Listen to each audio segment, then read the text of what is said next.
اردو غزل تابش دہلوی۔ شعر نمبر 1۔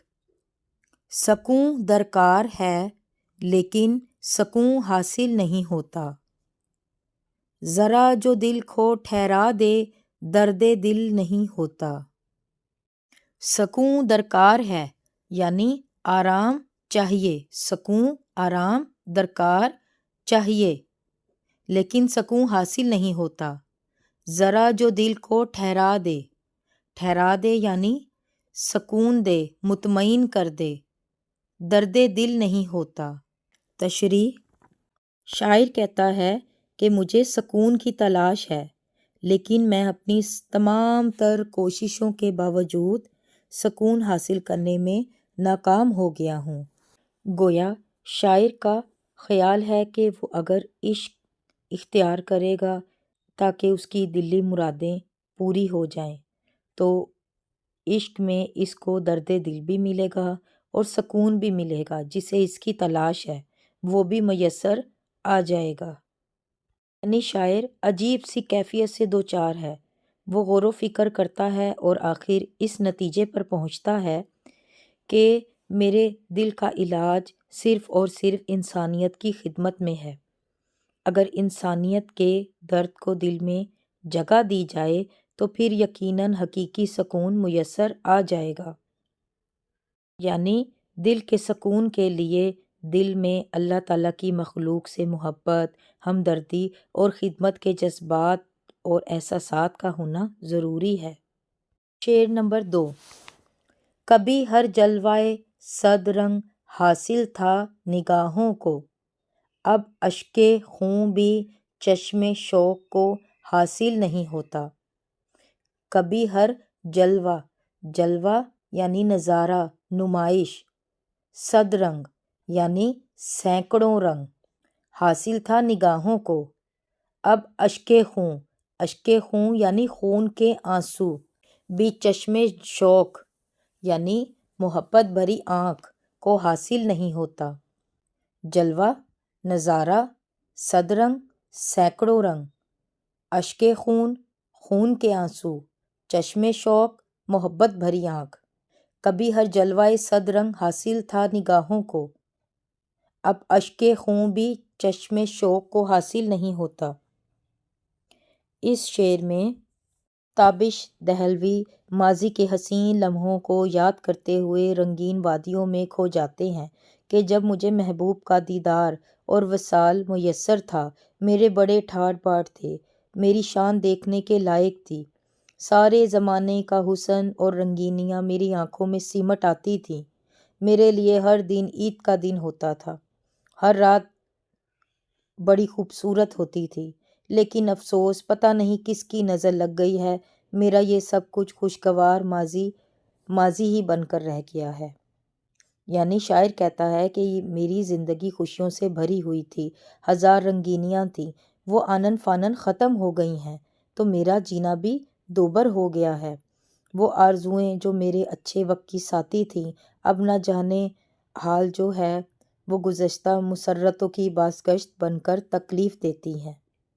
اب صورتحال کی تبدیلی کی وجہ سے شاعر نے رو رو کر اپنی آنکھیں سفید کر لی ہیں، اور جب آنکھوں میں آنسوؤں کے انمول موتی ختم ہو گئے تو ان میں سے خون آنے لگا۔ یعنی مایوسی کی یہ انتہا ہے کہ شاعر جب تک خون کے آنسو روتا رہا تب تک اسے یہ گمان تھا کہ اس کی آنکھیں رنگین مناظر دیکھ رہی ہیں، اور اب یہ حالت ہے کہ اس کی آنکھیں خون کے آنسوؤں سے بھی محروم ہو گئی ہیں، جس کی وجہ سے شاعر رنگینیوں سے بھی محروم ہو گیا ہے۔ شعر نمبر 3۔ ہر ایک کار تمنا پر یہ مجبوری، یہ مختاری، مجھے آسان نہیں ہوتا، تجھے مشکل نہیں ہوتا۔ ہر ایک کار تمنا یعنی خواہش کی تکمیل کے لیے کوشش، پر یہ مجبوری، یہ مختاری، مختاری یعنی آزادی، مجھے آسان نہیں ہوتا، تجھے مشکل نہیں ہوتا۔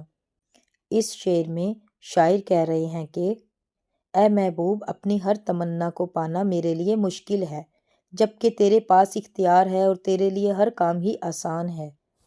یعنی تشریح میں شاعر کہہ رہے ہیں کہ عاشق جو ہے اپنے محبوب کے عشق میں اس قدر گرفتار ہوتے ہیں کہ انہیں دنیا کا مرکز ہی اپنا محبوب دکھائی دیتا ہے۔ انہیں محسوس ہوتا ہے کہ دنیا کی ہر شے ان کے محبوب کے ہی دم سے ہے۔ شاعر کی بھی یہ کیفیت ہے اور اسے محسوس ہوتا ہے کہ محبوب جو بھی کچھ چاہے کرنے کا اختیار رکھتا ہے۔ اس کے برعکس وہ اپنی ذات پر نگاہ دوڑاتا ہے تو وہ اپنے آپ کو دیکھتا ہے کہ میں تو بہت ہی مجبور ہوں۔ یعنی وہ یہ کہنا چاہتا ہے کہ اس کی کوئی بھی آرزو اس کے اختیار میں نہیں ہے کہ وہ اسے پورا کرے۔ اس کی ہر خواہش محبوب سے جڑی ہوئی ہے اور اس کی آرزو کی تکمیل کا انحصار بھی صرف محبوب پر ہی ہے۔ دوسری طرف اس شعر کا دوسرا مفہوم یہ بھی ہو سکتا ہے کہ شاعر اللہ تعالیٰ کی ذات سے مخاطب ہوتا ہے کہ اپنی مجبوری اور اللہ تعالیٰ کے اختیار کا ذکر کرتا ہے۔ وہ کہتا ہے کہ اے خدا، تیرے ہی قبضے میں یہ زمین اور آسمان ہیں، تجھے ہر چیز پر مکمل اختیار حاصل ہے، تو جو چاہے کر سکتا ہے۔ برعکس انسان بہت ہی مجبور ہے، وہ کچھ بھی کرنے کے قابل نہیں ہے کیونکہ سب اختیارات تو اللہ تعالیٰ کے پاس ہیں اور اللہ تعالیٰ کے لیے سب کچھ کرنا بہت ہی آسان ہے اور انسان کے لیے کچھ بھی کرنا بہت ہی مشکل۔ شعر نمبر 4۔ ہمیں ہنگامہ آرا تھے مگر ہم جب سے ڈوبے ہیں، کہیں طوفان نہیں اٹھتا کہیں ساحل نہیں ہوتا۔ ہمیں ہنگامہ آرا یعنی ہنگامے اور رونق کا سبب یا وجہ تھے مگر ہم جب سے ڈوبے ہیں، کہیں طوفان نہیں اٹھتا کہیں ساحل یعنی کنارہ نہیں ہوتا۔ ہنگامہ آرا ہنگامے اور رونق کا سبب، ساحل یعنی کنارہ کا مفہوم ہے کہ عشق کے سمندر میں ساری رونق ہماری ہی وجہ سے تھی۔ ہم جب سے ڈوبے ہیں نہ کہیں طوفان اٹھتا ہے اور نہ کسی کو ساحل ملتا ہے۔ تشریح۔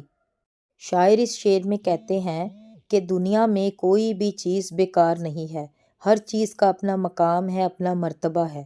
اسی لیے شاعر سمجھتا ہے کہ میرا بھی وجود بیکار نہیں ہے بلکہ دنیا کے ہنگامے اسی کے وجود سے ہیں۔ اس کے جانے کے بعد اس دنیا میں جمود طاری ہو گیا، اسی لیے اس کی کمی زمانے کو ہمیشہ محسوس ہوتی رہے گی۔ یعنی شاعر کہتا ہے کہ دنیا میں جو عشق میں سارے ہنگامے ہیں اسی کی وجہ سے ہیں، مگر اس کے رخصت ہوتے ہی سب کچھ ختم ہو گیا۔ عشق کے سمندر میں کوئی بھی طوفان باقی نہیں رہا، ہر چیز وہیں پر ہی رک گئی۔ شاعر اصل میں یہ کہنا چاہتا ہے کہ عشق کا دعویٰ کرنے والے تمام لوگوں میں سے وہی ایک شخص ہے جو حقیقت میں ایک سچا عاشق کہلانے کا حقدار ہے۔ یہی وجہ ہے کہ اس نے راستے میں آنے والی ساری مشکلات کو بڑے صبر سے برداشت کیا اور زبان پر کوئی بھی شکایت نہیں لایا اور آخرکار اس نے اسی عشق کی راہ میں ہی جان دے دی، کیونکہ شاعر کے مر جانے کے بعد ایسا سچا عاشق کوئی نہیں تھا، اس لیے تمام ہنگامے ختم ہو گئے۔ یعنی شاعر ایک طرح سے دنیا کو اپنی اہمیت جتا رہا ہے اور کہنا چاہتا ہے کہ اس کے دم قدم سے ہی دنیا کی ساری رونقیں تھیں، دنیا میں جو چہل پہل تھی وہ اسی کے عشق کی وجہ سے تھی اور جیسا عاشق اب دنیا میں نہیں آئے گا۔ شعر نمبر 5۔ تماشا سوز ہے ہر جلوہ انداز یکتائی، تمہیں تم ہو کوئی پردہ بھی اب حائل نہیں ہوتا۔ تماشا یعنی نظر، دیکھنا، سوز یعنی جلنا، جلوہ یعنی نظر، نظارہ، یکتائی ایک ہونا، حائل یعنی رکاوٹ۔ مفہوم۔ اے محبوب، تیرے حسن کی آب و تاب نے تمام جلووں کو جلا کر رکھ دیا ہے، اب ہماری نظروں کے سامنے صرف تمہارا جلوہ ہے، کوئی دوسرا جلوہ تیرا دیدار میں حائل نہیں ہوتا۔ تشریح۔ یعنی پہلے تو یہ کہ شاعر جو ہے اللہ تعالیٰ کی ذات سے مخاطب ہو کے کہتے ہیں کہ اے میرے اللہ، تیری ذات کے جلوے مجھے پوری کائنات میں دکھائی دیتے ہیں، تیری وحدانیت کے تصور نے تمام جلووں کو جلا کر راکھ کر دیا ہے۔ یعنی تماشا سوز ہے ہر جلوہ، یعنی اے اللہ اس دنیا میں جو تیرے جلوے، تیری نظارے، چیزیں نظر آتی ہیں اس جیسا کوئی بھی نہیں ہے۔ انداز یکتائی، اے اللہ تو ایک ہے اور تیرے جلووں نے ساری باقی چیزوں کو لا کر راکھ کر دیا ہے۔ یعنی شاعر ایک حقیقت کی طرف اشارہ کر رہا ہے کہ اے اللہ، تیرے جلوے جسے نصیب ہو جاتے ہیں وہ اس بھری دنیا میں کوئی بھی چیز اپنے لیے پسند نہیں کرتا۔ یعنی تیرے جلووں کے آگے کسی کو کوئی بھی اس دنیا کی چیز جو فانی ہے وہ دکھائی نہیں دیتی، اور اللہ سب جگہ تو نظر آتا ہے، سب میں تیری ہی شان نظر آتی ہے۔ دوسری جگہ اس کا مفہوم یہ بھی ہو سکتا ہے کہ وہ اپنے محبوب کو مخاطب کر کے کہے شاعر کہ اے محبوب، تیرے جیسا حسن اس دنیا میں کوئی اور نہیں، کیونکہ تیری خوبصورتی بے مثال ہے۔ تیرے حسن کے مقابلے میں کوئی بھی چیز، اس دنیا کی چیز مقابلہ نہیں کر سکتی۔ شعر نمبر 6۔ رہا ایک ایک قدم پر پاس آداب طلب، ورنہ وہاں ہم تھے جہاں پانا تیرا مشکل نہیں ہوتا۔ رہا ایک ایک قدم پر پاس یعنی لحاظ، آداب طلب یعنی محبت کے آداب۔ مفہوم: اے محبوب، مجھے طلب کرنے کے آداب کا خیال رکھنا پڑا، ورنہ جس مقام پر میں تھا تجھے حاصل کر سکتا تھا۔ تشریح: اس میں شاعر کہتے ہیں کہ عشق کی تو اپنی ایک شان ہوتی ہے، یہ محبوب کی رسوائی کی وجہ نہیں بنتا، بلکہ یہ تو محبوب کی شان اور عزت پر اپنی جان بھی قربان کرنے سے دریغ نہیں کرتا۔ یعنی ایک جو عاشق ہوتا ہے وہ محبوب کے لیے اپنی جان قربان کرنے سے بھی دریغ نہیں کرتا۔ عاشق تو وہ ہوتا ہے کہ چاہے محبوب کی یاد میں وہ جل کر راکھ بھی ہو جائے، پھر بھی وہ اپنی محبت کے آداب کو فراموش نہیں کر سکتا۔ وہ دھول تو بن سکتا ہے لیکن غبار بن کر محبوب کے چہرے اور زلفوں کو آلودہ نہیں کرنا چاہتا، بلکہ محبت کے جو آداب کے تقاضے ہیں ان کو پورا کرتے ہوئے خاموشی سے بیٹھ جاتا ہے۔ اگر محبوب کے دیدار کے لیے بھی جائیں تو سرے محفل نہیں جاتے کہ کہیں رسوائی نہ ہو، بلکہ دور چھپ چھپ کر محبوب کا دیدار کر لیتے ہیں کہ محبوب رسوائی سے بچ جائے۔ اصل میں شاعر محبوب کی یاد میں تڑپ رہا ہے اور عرض کرتا ہے کہ اے محبوب، میں ایسے مقام تک پہنچ گیا تھا جہاں میں تجھے آسانی سے حاصل کر سکتا تھا، لیکن ایسا کرنا محبت کے اصولوں کے خلاف تھا۔ ابھی تک تیری یاد میں ہی تڑپ رہا ہوں، اور مجھے کسی بھی تو نے اپنے محفل میں نہیں بلایا، پھر بھی میں نے زمانے سے تیری شکایت نہیں کی، کیونکہ یہ محبت کے آداب کے خلاف ہے، کیونکہ میں سرخرو ہونا چاہتا ہوں۔ شعر نمبر 7۔ ازل سے اپنا مقصود طلب ہے کون اے تابش، کہ پائے جستجو شرمندہ منزل نہیں ہوتا۔ مشکل الفاظ کے معنی: ازل سے یعنی ابتدا سے، شروع سے، مقصود طلب جس کی خواہش پوری کی جائے، پائے جستجو یعنی کوشش کا پاؤں، مراد تگودو کوشش، شرمندہ منزل یعنی منزل تک رسائی۔ اس شعر میں شاعر کہہ رہے ہیں کہ اے تابش، منزل پر پہنچ جانا یقیناً خوشی اور مسرت کا باعث ہے، لیکن اس کا نقصان یہ ہوتا ہے کہ آدمی ہاتھ پاؤں توڑ کر بیٹھ جاتا ہے۔ اگر خواہشات انسان کی پوری نہ ہوں تو وہ اسے مزید تگ و دو پر یعنی کوشش کرنے پر اکساتی ہیں، لیکن جب انسان کا مقصد پورا ہو جاتا ہے تو وہ مستقل مزاجی محنت سے دور ہٹ جاتا ہے، کنارہ کش ہو جاتا ہے۔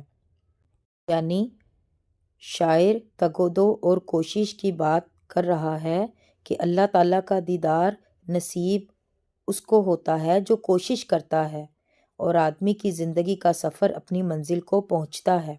چونکہ مجھے دیدار نصیب نہیں ہوا، اس لیے میں ابھی تک سفر میں ہوں، اور جب تک دیدار نہیں ہو جاتا میں سفر میں ہی رہوں گا۔